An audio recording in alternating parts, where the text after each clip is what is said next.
ზურაშვილია ჩემი გადაცემის სტუმარი, მოგესალმებით, დიდი მადლობა რომ ხართ ჩემთან ერთად.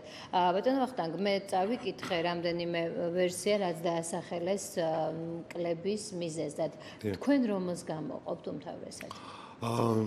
პირველ რიგში უნდა აღნიშნოთ, რომ პირდაპირ უცხოური ინვესტიციების ცვლილება საერთოდ ზოგ შემთხვევაში დაკავშირებულია ფულად ნაკადებთან, ზოგ შემთხვევაში არა.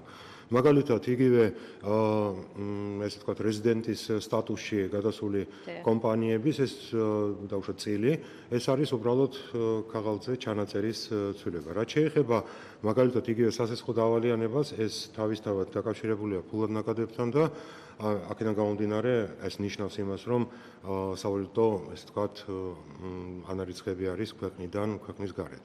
იცით, მე ახლა მაინც არ მივანიჭებდი ესეთ ძალიან დიდ მნიშვნელობას პირდაპირ უცხოურ ინვესტიციებს. რატო? ყოველთვის არის, რომ შემცირება საერთოდ ნეგატიური მოვლენაა ამ შემთხვევაში ინვესტიციებთან მიმართებაში. მაგრამ ეკონომიკური ზრდის ტემპის ხო, მაგრამ არა ისეთი ძალიან ისეთი საგანგაშო. საქმე იმაშია, რომ ფინანსთა სამინისტროს კომპეტენციაშია გააკეთოს პროგნოზირება, იგივე დაუშვათ პირდაპირ ინვესტიციების ცვლილების მომავლისთვის, იმიტომ რომ ეს ზუსტად პროგნოზირებადი მაჩვენებელია. რაც შეეხება ესე ვთქვათ მკვეთრ შემცირებას ინვესტიციების, ეს რასაკვირველია ნეგატიურია, მაგრამ ამ შემთხვევაში შესაძლებელია ყოველთვის რეინვესტირების განხორციელება, ანუ რეალურად ახალი მოზიდული სახსრებით დაფარვა ადრე არსებული ვალდებულებების, ხო? რაც მგონი გაზრდილია რეინვესტირება. კი, მაგრამ რეინვესტირება ნიშნავს უბრალოდ ესე ვთქვათ დავალიანების, გრძელვადიანი სესხების პროლონგაციას, ანუ გადავადებას, მეც არაფერს. აქ ჩემი აზრით უფრო მნიშვნელოვანი ის მომენტია, რომ თვითონ პირდაპირ ინვესტიციების შემთხვევაში ქვეყანაში მთავარია რამდენი ესე ვთქვათ ვალუტა რჩება. როგორც წესი, ახლა საქართველოში ძალიან დიდი ოდენობით მოზიდული დაუშვათ ინვესტიციების წილი ისევ და ისევ ბრუნდება უცხოეთში. რატო? ეს არის მოწყობილობების შეძენა, ეს არის დაუშვათ კონტრაქტორი კომპანიებთან ანგარიშის წარმოება და ასე და ასე შემდეგ. ანუ რაღაცა ნაწილი რჩება რასაკვირველია ეკონომიკაში, მაგრამ არა მთლიანად ეს ინვესტიციები. თუმცა იქიდან გამომდინარე, რომ ძირითადად ინფრასტრუქტურულ პროექტებშია მიმართული, რეალურ ეკონომიკურ სექტორზე ნაკლებად ახდენს ზეგავლენას. საერთოდ ინვესტიციების თემას რო შევეხოთ, ინვესტიციები რეალურ სექტორში უფრო მნიშვნელოვანია, ბევრად მნიშვნელოვანია. ეს არის პორტფელური ინვესტიციები. ამ შემთხვევაში ინვესტიციების სახეობები სულ რამოდენიმე სახეობაა. ეს არის როგორც თქვით, პირდაპირ ინვესტიციები, ეს არის პორტფელური ინვესტიციები პირდაპირ ეკონომიკის რეალურ სექტორში და არის საკონტრაქტო ურთიერთობებთან დაკავშირებული ინვესტირება, დაუშვათ რაღაც კონტრაქტია ორ სუბიექტს შორის და ინვესტირებას ახორციელებს ერთ-ერთი, ხო? აი ყველაზე მნიშვნელოვანია, რასაკვირველია, კომპანიების აქციებში, ფასიან ქაღალდებში უცხოური ინვესტიციების მოზიდვა. რაც ჩვენთან სამწუხაროდ არის, პირდაპირ გეტყვით, გაყინულ მდგომარეობაში და რო შეხედოთ იგივე საფონდო ბირჟის მდგომარეობას, ეს არის როგორც ლაკმუსის ქაღალდი და ფაქტიურად უმოქმედოა საფონდო ბირჟა, ანუ არავითარი ძვრები არ არის. რაც შეეხება უშუალოდ ადგილობრივი სუბიექტების ინვესტიციებს, მაგალითად, ძალიან საინტერესოა დაანონსებული იგივე საინვესტიციო პოლიტიკის თვალსაზრისით იგივე საპენსიო ფონდის განცხადება, რომელმაც დაანონსა, რომ შესაძლებელია ჩვენ დავუშვათ იგივე ანაკლიის სპორტში განვახორციელოთ ეს ინვესტიციები, ხო? თუმცა აქაც კითხვის ნიშნის ქვეშ არის თვითონ ეს ინვესტიციების მიმართულება, იმდენად რამდენადაც ჩვენ ვიცით, რომ რამოდენიმე საერთაშორისო საფინანსო ინსტიტუტმა, ესე ვთქვათ, პრაქტიკულად უარი თქვა ინვესტირებაზე ამ პროექტში, გარანტიების, დამატებითი გარანტიების გარეშე სახელმწიფოს მხრიდან, ხო? არანაირად აპირებს საპენსიო ფონდი ესეთ პროექტში ინვესტირებას, თუმცა აქ არის საპროექტო რისკები საკმაოდ მაღალი და აქედან გამომდინარე უნდა რასაკვირველია 7-ჯერ უნდა გაზომო და ერთხელ გაჭრა, ხო ესე იგი. ისე ზოგადად, როდესაც ერთ-ერთი მიზეზი იყო მაგისტრალური გაზსადენის მშენებლობის დასრულება, აი ამ თვალსაზრისით თუ დაუშვათ რისკებს არ გავითვალისწინებთ და თუ კი ვიფიქრებთ, რომ ეს პროექტი განხორციელდება, რამდენად არის შესაძლებლობა იმისა, რომ ამ პროექტმა ჩაანაცვლოს ეს დიდი პროექტი? სრულიად შესაძლებელია, რასაკვირველია, თუ იქნება ყველა ის წინაპირობა შექმნილი აი ამ საინვესტიციო პროექტის მიმართ, რაც დააკმაყოფილებს უცხოურ ინვესტორებს. უცხოურ ინვესტორებს, როდესაც იღებენ გადაწყვეტილებას, აქცევენ ყურადღებას სამ რამეს. ესე იგი, პირველი ეს არის პროექტის შემოსავლიანობა, რაც პრინციპში კითხვის ნიშნის ქვეშ არის, იმიტომ რომ დატვირთვა ამ შემთხვევაში ანაკლიის პორტის არ არის გათვლილი, არ არის დეტალური მარკეტინგული გეგმა შემუშავებული ამ შემთხვევაში. არის მეორე მომენტი, ეს არის გარანტიები, რამდენად გარანტირებულია დაუშვათ დაბანდება და მესამე ეს არის ლიკვიდურობა, ანუ შეძენილი დაუშვათ იგივე ფასიანი ქაღალდები, რამდენად შეუძლია უცხოურ ინვესტორს გაყიდოს, გაასხვისოს იგივე დაუშვათ ნაზარდი კურსით და ასე შემდეგ, ხო? აი ეს სამი მომენტია. აი სამივე მომენტი ჩვენთან ესე ვთქვათ კითხვის ნიშნის ქვეშ არის. თუმცა, ჩემი აზრით, აბსოლუტურად შესაძლებელია, რომ ჩვენ ეს პროექტი გავხადოთ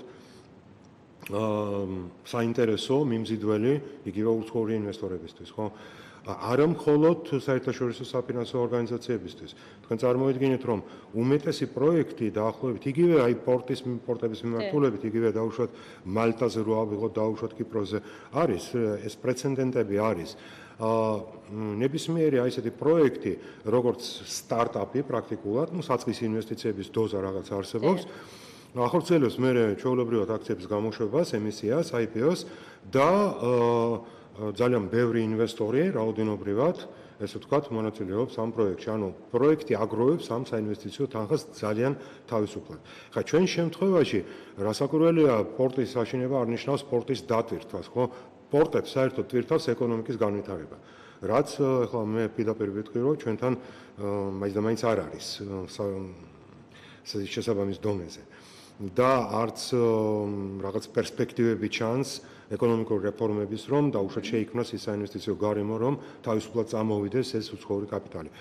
ამ შემთხვევაში მაგალითად პორტის დატვირთვა შესაძლებელი არის მაგალითად იგივე საქართველოს როგორც უნიკალური გეოეკონომიკური მდგომარეობაში მყოფ ქვეყნის აი ამ უპირატესობის გამოყენების თვალსაზრისით ნებისმიერ ქვეყანასთან მსოფლიოში შედარებით. მე ვგულისხმობ რას, თქვენ იცით რომ არსებობდა აბრეშუმის გზის ესე ვთქვათ აი ეს ტრანზიტი ხო? ესე იგი ეს არის ყველაზე ოპტიმალური მარშრუტი საერთოდ სასაქონლო ნაკადებისთვის. როგორც აზიისთვის, ისე ნაწილობრივ დაუშვათ შუა აზიის ქვეყნებისთვის და ჩინეთისთვის ხო თავისთავად და ასე შემდეგ. ამ შემთხვევაში საქართველოს გააჩნია ერთი უპირატესობა, რომ საქართველოს შეიძლება დაარსოს აქ ჩვენთან დაარსდეს იგივე სასაქონლო ბირჟა, რომელიც უზრუნველყოფს ამ შემთხვევაში აი ამ სასაქონლო ნაკადების პირდაპირ გადაორიენტაციას დაუშვათ ჩვენი მარშრუტის მიმართულებით, ხო? ეს არის იგივე ფულად ნაკადების და იგივე თვითმფრინავის, იგივე შემოსავლების და ინვესტიციების თავისთავად, ხო? იმიტომ რომ აქ უკვე ამ სასაქონლო ბირჟასთან არის მთელი ინფრასტრუქტურა, ლოგისტიკის ინფრასტრუქტურა და ასე შემდეგ. ანუ ამ შემთხვევაში მაგალითად სასაქონლო ბირჟების საკითხი აბსოლუტურად არ იყო, ესე ვთქვათ, ერთი სიტყვას ნათქვამი. თუმცა ეკონომიკის სამინისტრო ზუსტად ეს მიმართულება აკისრია, რომ ეს მიმართულება განავითაროს. საქმე იმაშია, რომ მსოფლიოში არსებობს სულ დაახლოებით 5-6 რეალური საქონლის სასაქონლო ბირჟა. რატო? იმიტომ რომ ზუსტად იქ არის აი ის ესე ვთქვათ სატრანსპორტო ხაბები, სადაც ესე ვთქვათ ბირჟა ამართლებს. არც ერთი დაუშვათ წიაღისებელს, რომელიც მოიპოვებს დაუშვათ ქვეყანა, ის არ ხდება ესე ვთქვათ არ აფუძნებთ ამ სასაქონლო ბირჟას, იმიტომ რომ ბირჟა იქმნება იქ, სადაც არის გზაჯვარედინი, ხო, და ჩვენთან რეალურად არის ყველაზე იაფი მარშრუტები იგივე აზიიდან. ამიტომ აი ეს პოტენციალი ჩვენ შეიძლება გამოვიყენოთ და გავხდეთ ძალიან საინტერესო ინვესტორებისთვის ყველა ასპექტში აბსოლუტურად და ამ შემთხვევაში იქნება ზუსტად გახდება ანაკლიის სპორტი საინტერესო ინვესტორებისთვის და აქ უკვე აღარ დაჭირდება დამატებითი გარანტიების მოთხოვნა სახელმწიფოს მხრიდან. კი ბატონო, თუმცა მიუხედავად იმისა, რომ საუბრობთ ინვესტიციების შემცირებაზე, მსოფლიოში ინვესტიციების წილი ჩვენი ქვეყნის საკმაოდ მაღალია, ხო? ყოველ შემთხვევაში ეკონომიკის წილთან შედარებით გაცილებით მაღალია და ბევრ ქვეყანასთან შედარებითაც. იცით რა არის, აი კიდევ ერთხელ მინდა ხაზი გაუსვა, უშუალოდ პორტფელური ინვესტიციებს, იმიტომ რომ პორტფელური ინვესტიციები რეალურად მიემართება ძირითადად საექსპორტო პოტენციალში, ანუ ექსპორტზე ორიენტირებულ კომპანიებში, რომლებიც ქმნიან სამუშაო ადგილებს და რომლებიც ყველაზე მნიშვნელოვანია ამ შემთხვევაში ეკონომიკისთვის, იმიტომ რომ ექსპორტის განვითარებით თქვენ იცით, რომ უარყოფითი სავაჭრო ბალანსი მცირდება და შეიძლება ისე მოხდეს, რომ წმინდა ექსპორტზე გავიდეთ რაღაც მაჩვენებელზე, ხო? ეს პერსპექტივაში შესაძლებელია, მაგრამ არ ვიცი როგორ იქნება. ყოველ შემთხვევაში ამაზე უნდა ვიზრუნოთ პირველ რიგში, ანუ უნდა ჩატარდეს მთელი რიგი ეკონომიკური რეფორმების, მათ შორის ინიციატორი ამ რეფორმების უნდა იყოს ეკონომიკური გუნდი, ანუ ეკონომიკის სამინისტრო, ფინანსის სამინისტრო და ეროვნული ბანკი პირდაპირ, იმიტომ რომ ეროვნული ბანკი ამ შემთხვევაში გამოდის ზედამხედველი აი ამ, ესე ვთქვათ, ფასენგაღალდების ბაზრის, რაც არ არის სწორი ჩემი აზრით და აბსოლუტურად გამოცალკავებული უნდა იყოს ეს ორი სფერო. იმიტომ რომ ეს არის კონკურენტის სფერო ბანკებისთვის და ბანკებს აბსოლუტურად არ აწყობთ, ესე ვთქვათ, აი ამ ალტერნატიული საინვესტიციო წყაროს გაჩენის ამ შემთხვევაში საქართველოს ეკონომიკისთვის, ხო? იმიტომ რომ სესხები შემცირდება, დეპოზიტები შემცირდება და ეს ბანკებს არავითარ შემთხვევაში არ აწყობს. ეს ბუნებრივიც არის. აქედან გამომდინარე, ეს ნაბიჯები უნდა გადაიდგას, იცით? მე მესმის, რომ ესე ვთქვათ, ჩინოვნიკები არასდროს არ არიან რეფორმატორები, მაგრამ შესაძლებელია შეიქმნას რეფორმების ჯგუფი, ცალკე, რომელიც წარადგენს ამ პროგრამას და ეს პროგრამები არსებობს და მე უკვე ერთობლივი განხილვის შედეგად შეიძლება იყოს მიღებული, განხილული, შეფასებული და მე განხორციელებული. ან განხორციელება ზუსტად უკვე სამინისტროების პრეროგატივაა, რომ ზუსტად ისე განახორციელონ ეს სხვა შემთხვევაში, იცით, მე მაგალითად პერსპექტივას ვერ ხედავ, იმიტომ რომ თუ არ არის ტენდენციები ეკონომიკური განვითარების ტენდენციები, ეკონომიკური რეფორმების ტენდენციები, ყოველთვის იმდენად ფრთხილია უცხოური ინვესტორი, რომ ყოველთვის, ესე ვთქვათ, პირველ პოზიციაზე ამას აყენებს. აუცილებელია, რომ ჩვენ რაღაცას მივახციოთ, მთავარია ტრენდი იყოს, გამოკვეთილი მიმართულება და რაც მთავარია მთავრობის ნება და დაანონსებული, ესე ვთქვათ, რეფორმების პროგრამა. ამ შემთხვევაში ჩადებს ინვესტორი. სხვა შემთხვევაში უბრალოდ წაიღებს გვატემალაში, წაიღებს იმაში, რა ქვია, სხვა ქვეყანაში და იქ დააბანდებს. საქართველოს არ არის რაღაც გამორჩეული აი ამ საინვესტიციო გარემოთი, თუმცა ქაღალდზე შეიძლება და სტატისტიკურად რაღაც პარამეტრები დაუშვათ ჯდება იმაში, მაგრამ ინვესტორის ესე ვთქვათ, გადაწყვეტილებებზე ნაკლებად მოქმედებს ეს. თან ნახეთ რა არის ბატონო ვახტანგ, როდესაც მუდმივად მთავრობის წარმომადგენლებისგან ხაზგასმა ხდებოდა ბოლო წლების განმავლობაში, რომ ინვესტორები ინტერესდებიან ჩვენი ქვეყნით, რაღაცა იმედი გაჩნდა საზოგადოებაში და ახლა რაზე ჩვენ საუბრობთ სუფთა ეკონომიკური თვალსაზრისით, რომ ინვესტორი აი ამ კუთხით სიფრთხილეს იჩენს, შესაძლოა მაყურებლისთვის, მოსახლეობისთვის ეს იმდენად მნიშვნელოვანი არ იყოს, იმიტომ რომ პირველი რეაქცია როდესაც ცხადდება, რომ ინვესტიციების შემცირება ხდება, შესაძლოა სხვა მიმართულებით გაჩნდეს, რომ ქვეყანაში არ არის ისეთი გარანტიები, ისეთი მდგომარეობა, რომ ინვესტორი დაინტერესდეს. აი ამ კუთხით თუ არის რეალურად მართლაც რაიმე საფრთხეები გარდა სუფთა ეკონომიკური გათვლებისა.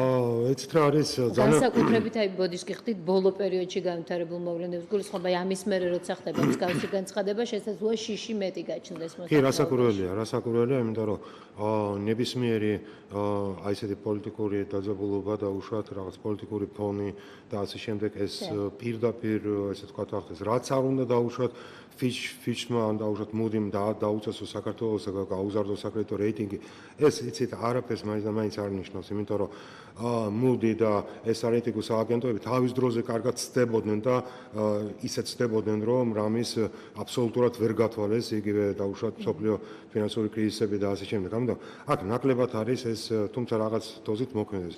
რასაკვირველია პოლიტიკური მოვლენები გარკვეულწილად ეს ისე ვთქვათ ახდენს ზეგავლენას პირდაპირ ინვესტორის გადაწყვეტილებაზე.